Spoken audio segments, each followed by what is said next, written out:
Hello and welcome to the Learning is Change list, the web series where I get to tackle all of the things that I would like to learn how to change in education in order to create an engine for authentic learning.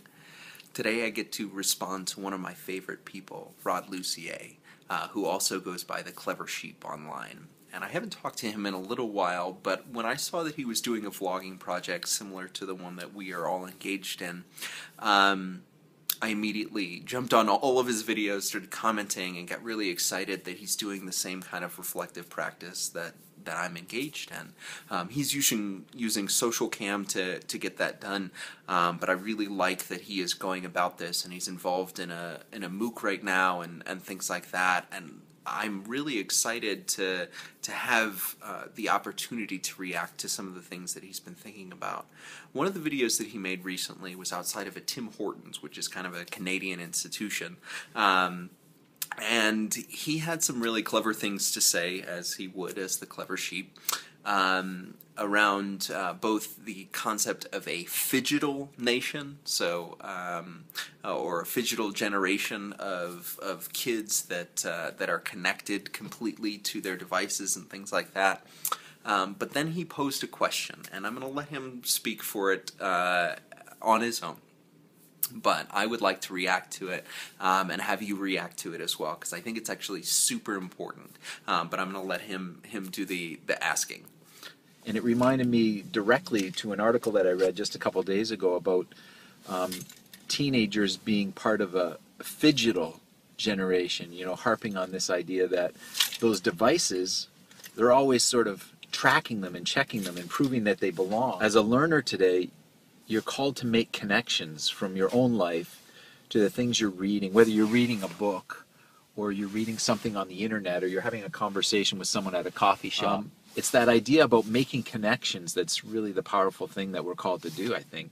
I don't know if there's a word for that, this idea about being someone who's called to make those connections amongst the variety of information they're coming across. So the concept of a calling that he is referencing here, a calling to connect things together, to connect our learning together, to connect to one another, that to me is super essential. Because I do feel called. I feel called to connect to all of you. I feel called to connect the different pieces of learning that I'm sort of making on a daily basis, to connect teachers to learners and sort of make that a part of my daily practice. But he's looking for a word for that. What is that concept of a calling? What does it mean to be that connector? And we can go the sort of Malcolm Gladwell route and talk about a maven or a connector and things like that, but really I want something new. I want something that actually describes that, not just that we're good at it, but that we are called to do it as teachers and learners. And a while back, a couple of years ago, I started thinking about a concept, and that concept is of being an open spoke on a wheel.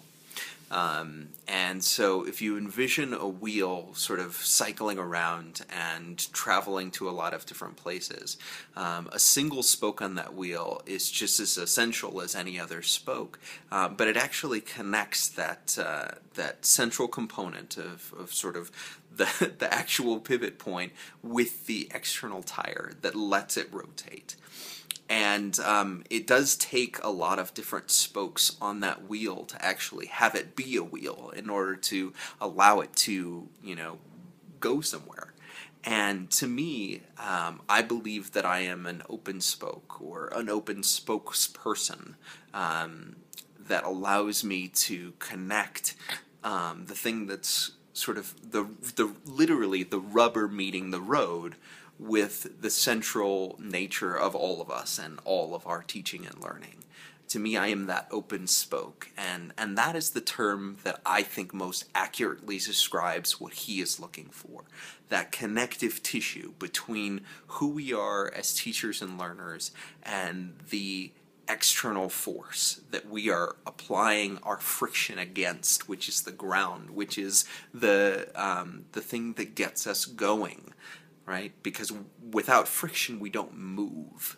And to me, that's kind of what this calling is to be an open spoke, to be that connective tissue between our teaching and learning lives and the greater organization of education, of sort of moving things forward.